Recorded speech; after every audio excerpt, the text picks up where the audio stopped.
การนำของมึงลงน้ำท่าลงตักบาตรถวายสังฆทานอยู่วัดบ้านเวียงไต้และบ้านโบเต็นของมึงลงน้ำท่า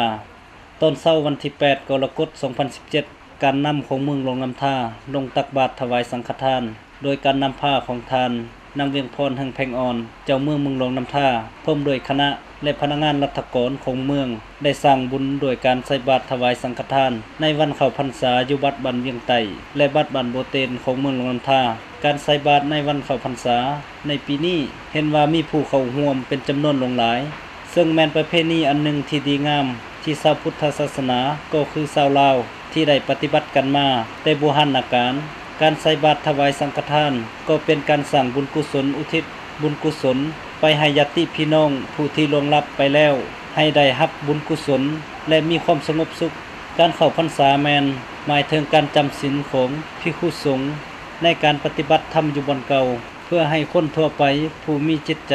ศรัทธามาทำบุญกินทานและเป็นการสร้างธนุบำรุงพุทธศาสนาระยะพระภิกขุสงฆ์จำศีลตลอดระยะพรรษาเป็นเวลา3 เดือน